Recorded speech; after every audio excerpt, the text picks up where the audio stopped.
And something else I've done today is drill out the holes for the instruments in the dash panel.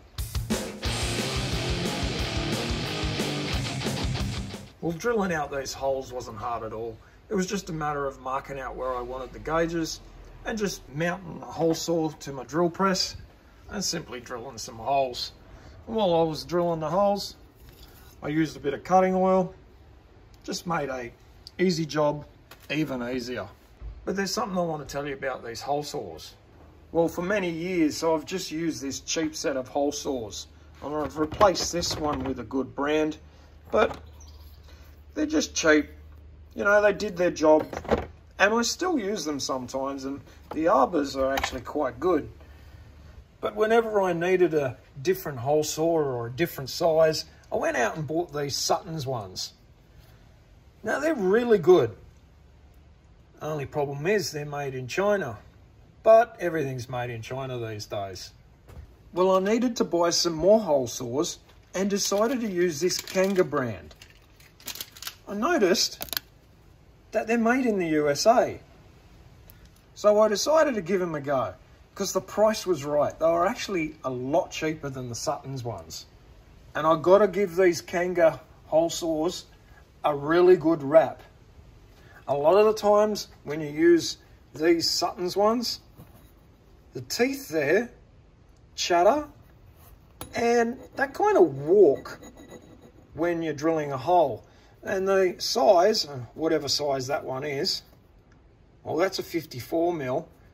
It'll take it out to maybe a 57. It'll walk about 1/8 of an inch or 3 millimeters.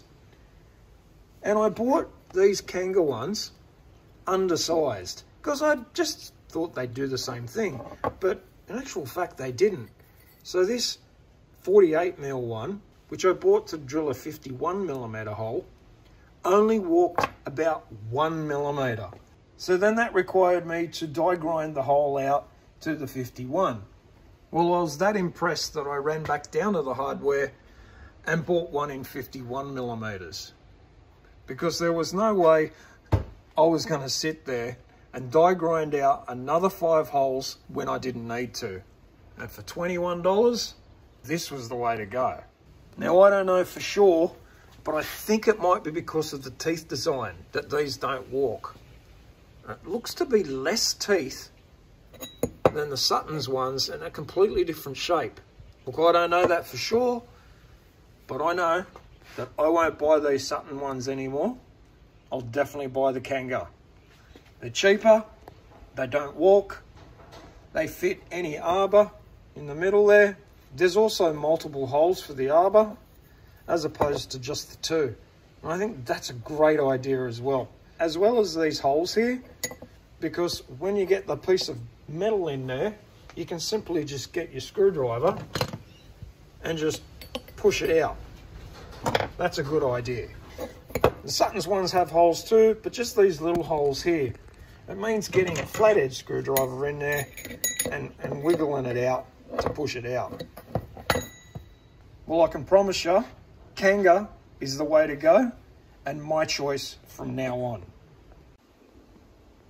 Well, now I've got to put some holes in this piece, and well, it's too big and it's a little bit hard to hold, and especially in my little vise here.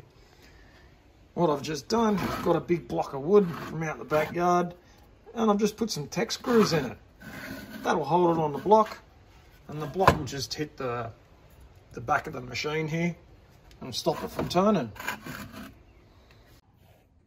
And there's the gauges just sitting in there. I reckon that looks good. What do you reckon, Tanya? Smad.